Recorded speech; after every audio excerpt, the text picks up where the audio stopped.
축복합니다. 오늘 말씀을 같이 한번 읽어보도록 하겠습니다. 오늘 말씀은 PPT를 통해서 한번 볼 것인데요. 사도행전 7장 1절부터 13절까지의 말씀입니다.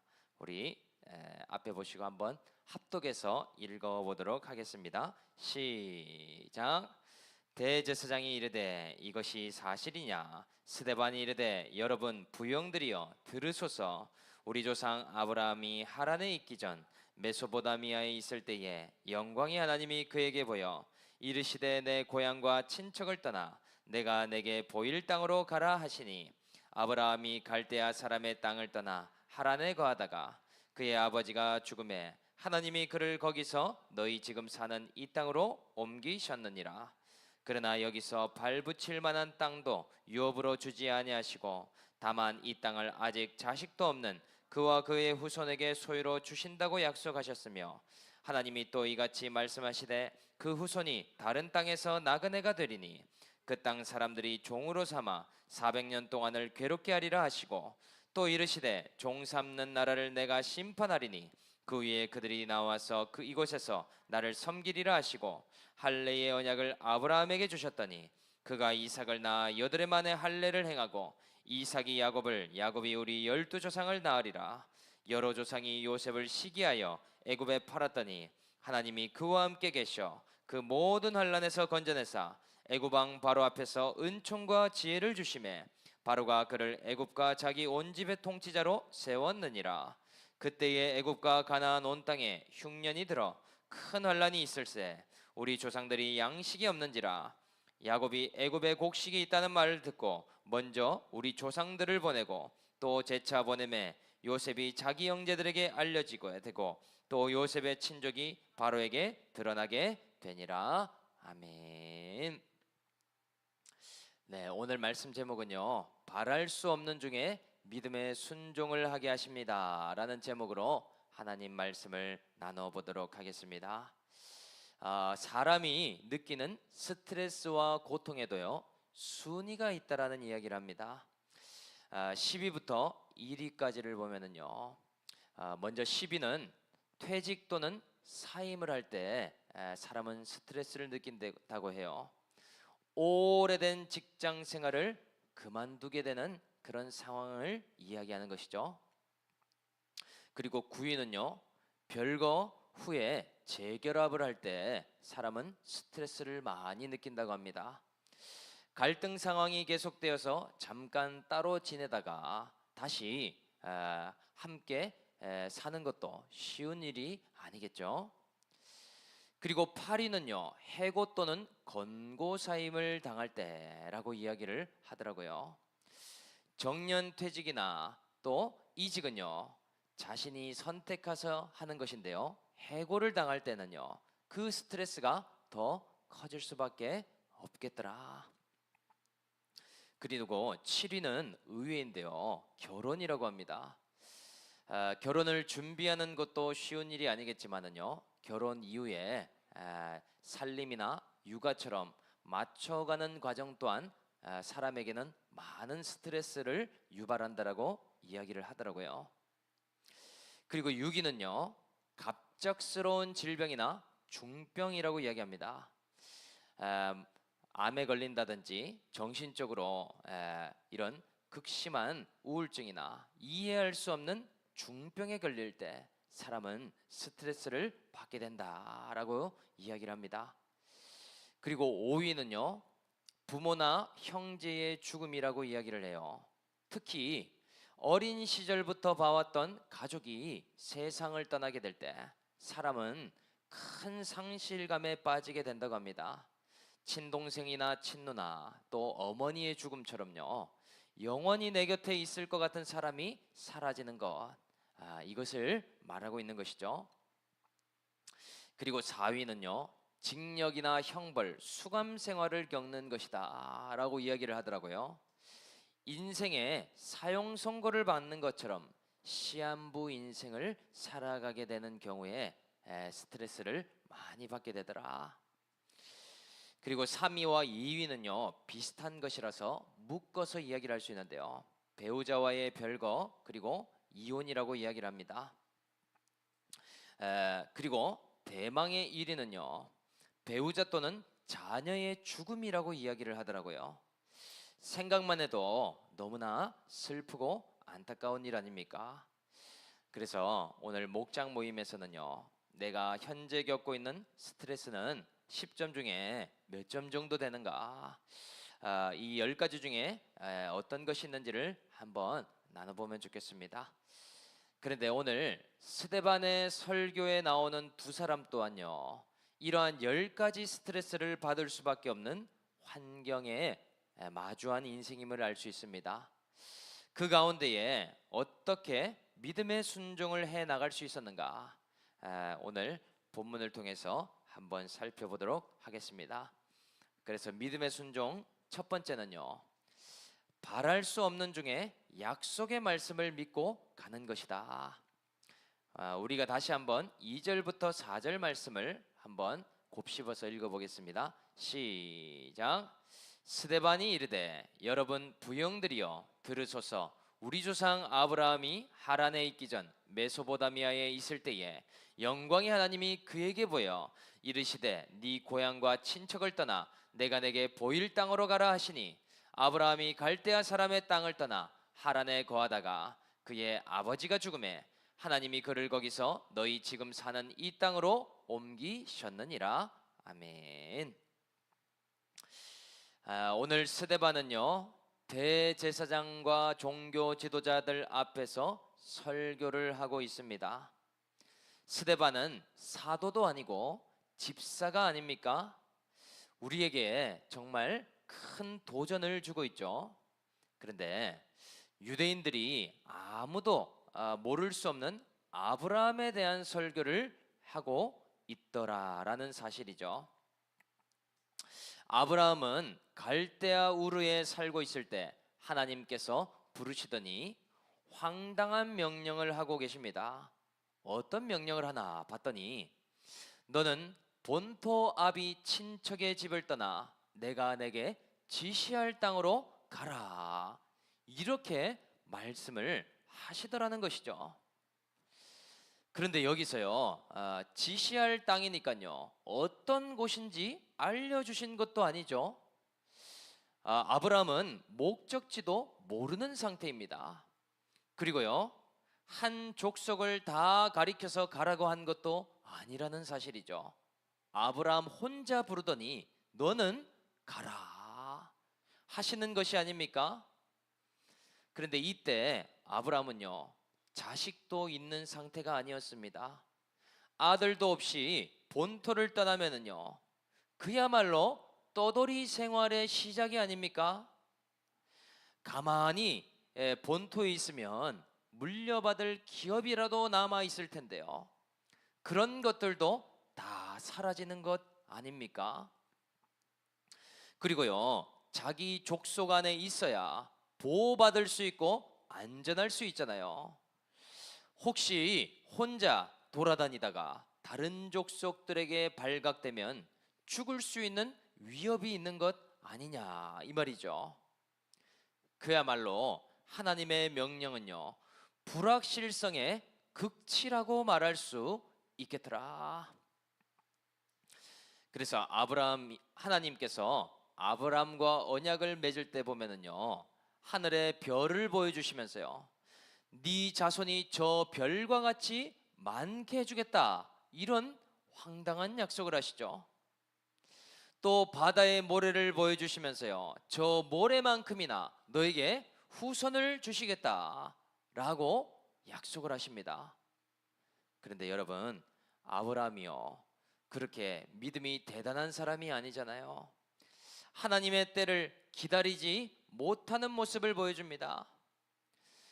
99세까지 아이를 갖지 못하니까요, 종 중에서 엘리에셀이라는 종을 후사로 삼을 생각을 하죠. 하나님의 약속은 신실하겠지만 내 삶에 나타나지는 않는다라고 생각하더라.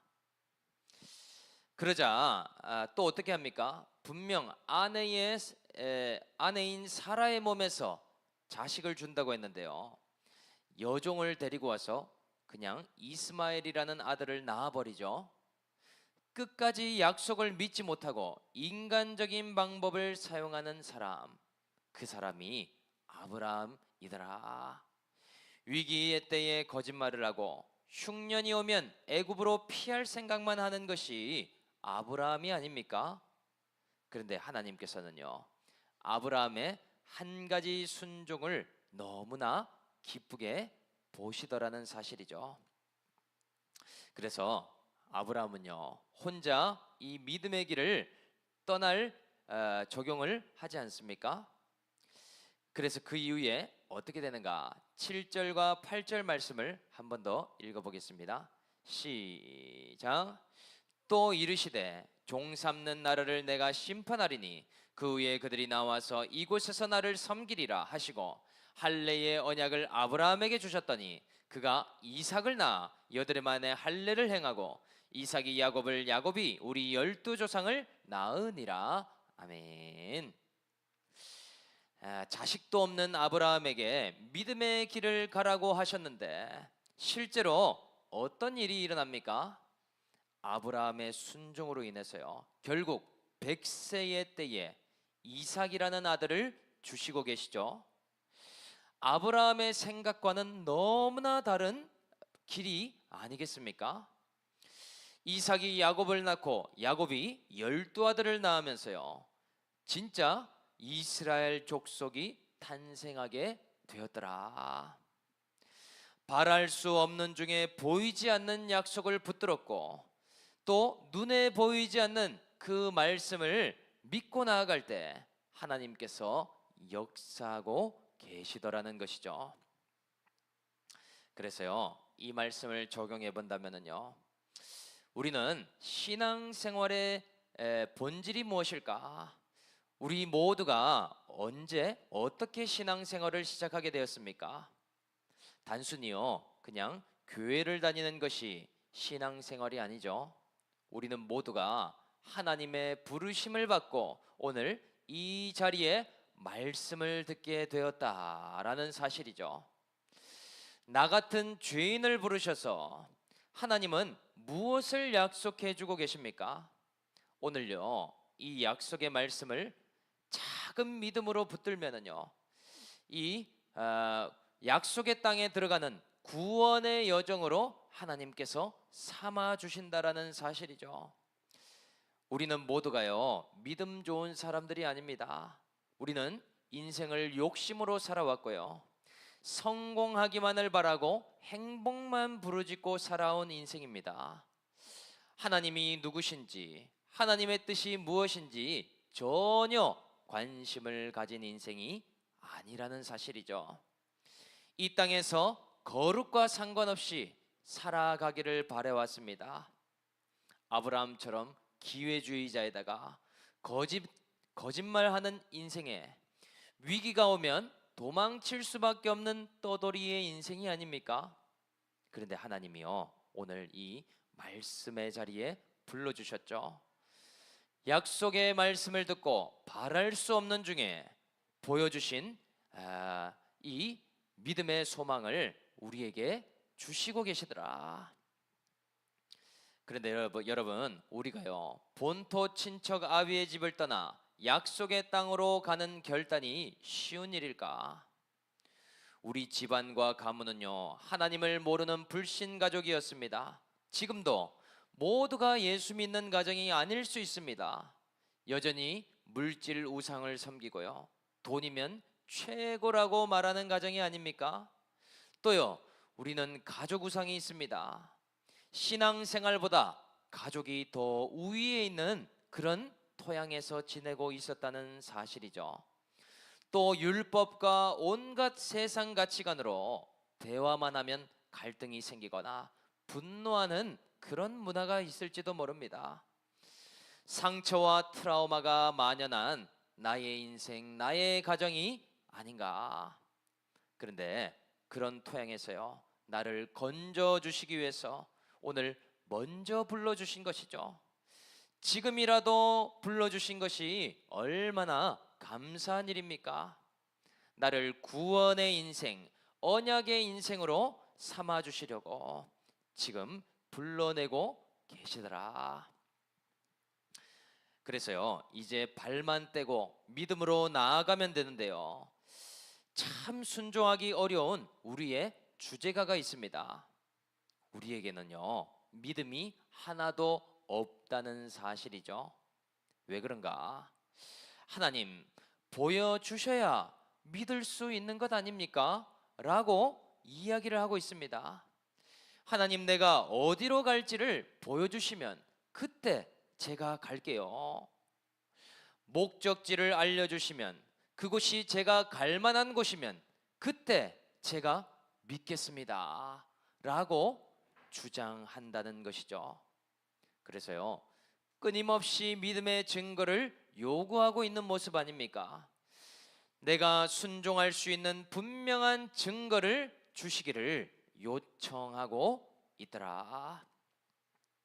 그런데 이 말의 뜻은 반대로 뒤집으면 무슨 말입니까? 눈에 보이지 않으면 믿기가 어렵습니다. 나에게 보여주시지 않으면 나는 순종할 수 없습니다 하는 것과도 같은 이야기가 아닙니까?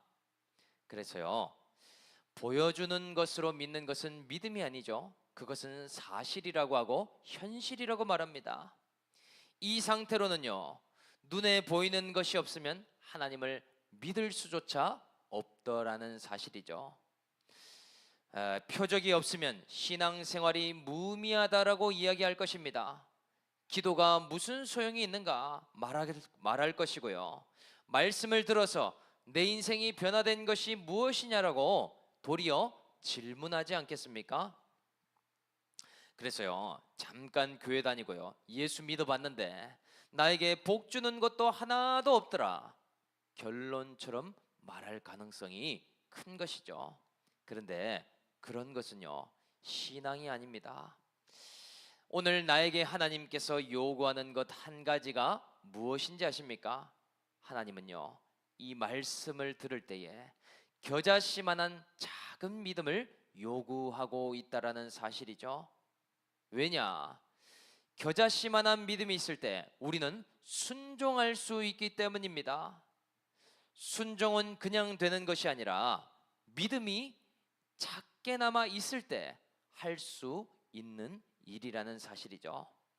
하나님은요, 오늘 그냥 보여지지 않아도 작은 믿음으로 순종해보라고 말씀하시죠. 바랄 수 없는 상황이라도 작은 믿음으로 한 걸음을 떼보라고 말씀하십니다.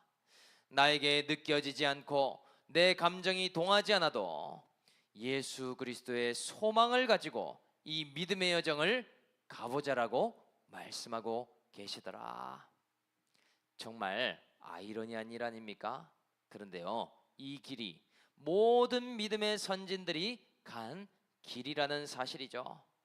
아브라함도 이삭도 야곱도 노아도 보이지 않는 가운데에 말씀에 순종한 인생이 아닙니까?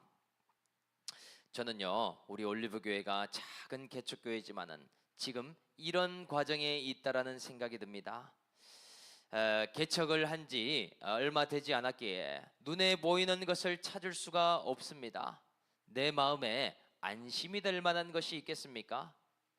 도리어 눈에 보이는 것을 찾으면 찾을수록 마음에는 만족이 없게 되겠죠. 환경과 사람 때문에 믿고 나갈 수 있겠습니까? 그런데 참 사람의 마음을 붙드는 것은요, 사람의 말도 환경도 아니라는 것을 제가 깨닫게 됐습니다.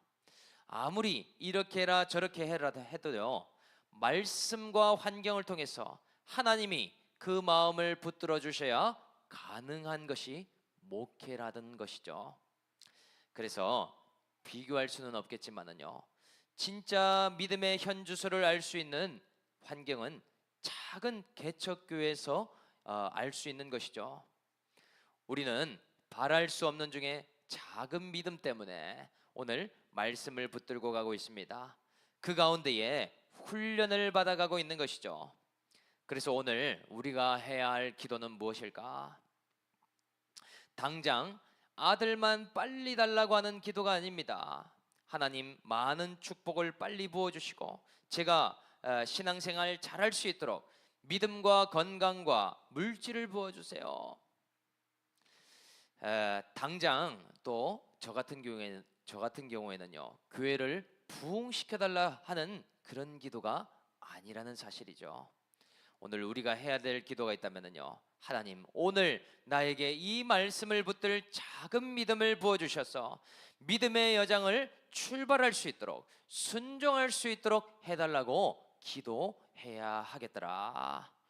오늘 아브라함과 같은 한 가지 순종을 행할 수 있지 않겠습니까? 오늘 저와 여러분들 바라기는 오늘 바랄 수 없는 중에 눈에 보이지 않는 중에 이 약속의 말씀을 붙들고 한 걸음 뗄 수 있는 그러한 믿음의 주인공들이 다 될 수 있기를 주 예수의 이름으로 간절히 축복합니다. 그래서 믿음의 순종 두 번째는요, 형들의 미움을 받아 애굽에 팔림으로 고난의 시간을 통과하는 것이다. 형들의 미움을 받아 애굽에 팔림으로 고난의 시간을 통과하는 것이다. 9절과 10절 말씀을 한번 읽어보도록 하겠습니다. 시작. 여러 조상이 요셉을 시기하여 애굽에 팔았더니 하나님이 그와 함께 계셔 그 모든 환난에서 건져내사 애굽 왕 바로 앞에서 은총과 지혜를 주심에 바로가 그를 애굽과 자기 온 집의 통치자로 세웠느니라. 아멘. 이번에는 아브라함에 이어서 요셉에 대한 설교를 하고 있죠. 하나님의 언약이 아브라함과 이삭과 야곱에 이어서 누구에게로 내려가고 있나 보니 요셉에게로 내려가고 있습니다. 그런데 여러분, 요셉은요, 태어나면서부터 막내 아들로 부모님에게 이쁨을 많이 받게 되죠. 특히 아버지 야곱이요, 라헬을 많이 사랑했기 때문에 라헬의 아들이었던 요셉을 특히 편애를 하게 되었습니다. 형들은 입히지 않았던 채색 옷을 입히고요, 또 음식도 많이 주었죠. 그로 인해서요, 형들의 시기를 당하고 미움을 받는 일이 있었습니다. 그런데 요셉이 눈치까지 없으니까요, 형들에게 하지 말아야 될 말들도 그냥 쉽게 해버렸죠. 형들이 꿈에 나왔는데 나에게 절을 했다는 둥, 굳이 하지 않아도 될 이야기를 눈치 없이 하지 않습니까? 그래서 이 요셉을 어떻게 없앨까 고민하다가 애굽의 상인에게 팔아 넘겨버리죠. 그때 나이가 요셉이 17살이 아닙니까? 지금 고등학생 1학년이죠. 일생일대에 충격적인 사건을 당하고 있더라. 이제 요셉은요, 부모님을 볼 수도 없습니다. 노예로 팔려갔기 때문에요, 그 인생이 얼마나 캄캄한 인생이 되었을까. 아무런 미래가 그려지지 않았을 것입니다. 낯선 땅, 낯선 집에서 종살이하면서 하루하루 연명하고 있는 모습이 아닙니까? 게다가요, 오해까지 사서 감옥에 갇히는 시간을 겪게 되죠. 자신의 인생이 너무나 원망스럽지 않았을까? 아마도 삶을 포기하고 싶었을 수도 있습니다. 형들에 대한 원망과 증오심이 늘 올라왔을 수도 있었겠죠. 내가 이렇게 된 것은 다 형들 때문이야. 저주하고 싶었을 수도 있습니다. 또는요, 하나님이 살아계신다면 어떻게 내 인생이 이런 인생이 될 수 있는가? 제가 그렇게까지 잘못을 했기 때문에 이런 것인가? 또 이렇게 고독하고 외로운 인생을 어렵게 살게 하시냐고 하나님께 이런 기도를 하지 않았을까 하는 것이죠. 그런데요, 하나님 편에서 보니까는요, 놀라운 계획이 숨겨져 있더라. 하나님은요, 이 요셉을 연단하셔서 이스라엘 백성들을 살리고자 하는 계획을 갖고 계시더라는 것이죠. 요셉은요, 이런 구원의 언약을 이루기 위해서요, 남들이 겪지 않는 고난을 거쳐갈 뿐이더라. 그리고 요셉은 하나님과 동행함으로 감옥에서도 형통했다라는 말씀을 하고 있죠. 모든 것은 환경의 문제라기보다는요, 하나님과 함께하고 있는가가 더 중요한 문제임을 요셉을 통해 알 수 있겠더라. 그래서 연단을 통과함으로 요셉은 애굽의 총리가 되지 않습니까? 하나님이 하실 일이 있기 때문에 거치는 과정인 것이죠. 그래서 13년이 지나고 드디어 때가 오게 됩니다. 그때에 온 땅에 흉년이 찾아오는 일이 있죠. 가나안 땅이든 모압 땅이든 암몬 땅이든 상관이 없습니다. 온 땅에 흉년이 들었기에 애굽에 곡식을 사러 오는 일이 있잖아요. 그런데 원수는 외나무 다리에서 만난다고 했습니까? 마침 곡식을 사러 왔는데 누가 왔는가 봤더니 11명의 형들이 곡식을 사러 오고 있더라는 것이죠. 요셉은 단번에 형들을 알아봤지만 형들은 차마 요셉이 총리가 될 것이라고는 상상조차 못하고 있습니다. 그렇게 미웠던 형들을 보는 순간 마음이 어땠을까요? 너무나 복합적인 심정이 올라왔겠죠. 그렇게도 그리웠던 가족이면서 너무 미웠던 형들이 아닙니까? 너무나 보고 싶으면서도 도저히 용서할 수 없는 나의 가족이 아니냐는 것이죠. 당장 따져 물어볼 수도 있었을 것입니다. 형들에게 어떻게 나를 애굽에 팔 수가 있냐고. 형들이 내가 미워도 그렇지 어떻게 부모도 없는 곳에 노예로 보낼 수가 있냐라고 말하고 싶지 않았겠습니까? 마음이 원통하면서도 너무나 괴로웠겠죠. 그래서 요셉은요, 형들을 보면서 혼자 방에 들어가 눈물을 흘리잖아요. 그런데 이런 요셉을 통해서 하나님께서는 형들을 살리게 하시고 또한 아버지를 살리며 이스라엘 백성들을 살려내는 역할로 쓰임받게 하시더라. 이것이 놀라운 하나님의 구속사인 것이죠. 그래서 적용해 보면은요, 내가 신앙생활 한다는 것의 다른 의미가 무엇일까? 그것은요, 불신자와는 다르게 택자로서 고난과 연단이 있을 수 있음을 의미하는 것이죠. 나와 우리 가정에 구원의 언약을 이뤄가기 위해 종류와 다른 훈련과 연단이 기다리고 있음을 의미하는 것이더라. 이것이요, 우리의 생각과는 너무나 다른 것이 아닙니까? 하나님은 우리를 연단하실 때 내 생각과 다르게 인도하십니다. 우리가 생각하는 것은요, 예수 믿으면 다 복만 받겠지, 하나님을 믿으면 모든 일이 잘 풀리고 행복할 것이라고만 생각하고 있죠. 오늘 요셉이 증명하지 않습니까? 전혀 아니라는 사실이죠. 우리는 천국에 살아갈 기간에 비하면 이 땅에서의 삶이 너무나 짧은 삶이 아닙니까? 그래서요, 다양한 고난과 연단을 당할 수 있음을 기억해야 됩니다. 그래서 실제적으로 내 삶에 일어나는 일들은요, 사람과의 관계가 단절되는 일을 경험할 수도 있습니다. 정말 가족 안에서 치사한 일을 당하기도 하고요, 차별받는 일을 경험할 수 있다는 사실이죠. 학창시절에 왕따를 당하거나 집안에서 비교를 당하거나 또 인간관계에서요, 정말 이런 일이 있을까 싶은 일을 겪기도 하게 된다라는 사실이죠. 다시는 보고 싶지 않은 사람이 있을 수 있고요, 또 정말 그립지만 보고 볼 수조차 없는 일들이 있을 수도 있습니다. 그 모든 일들이요, 나에게는 상처가 되기도 하고 트라우마나 원망이 되는 일이 되기도 한다라는 사실이죠. 그렇다면 하나님은 왜 이런 일을 주실까? 정말 이해가 안 되지만은요, 이러한 모든 여정 가운데에 먼저 나를 구원의 백성으로 삼기 위해서이죠.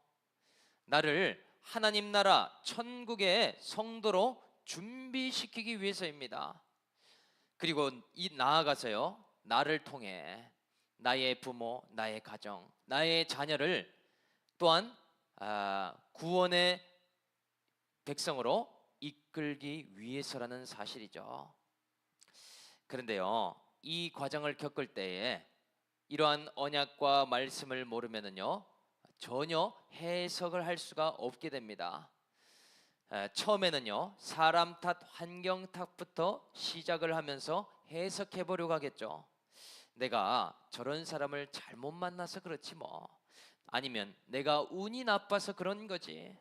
아니면 환경 때문에 또 그런 것이라고 이야기를 할 수밖에 없게 되겠더라.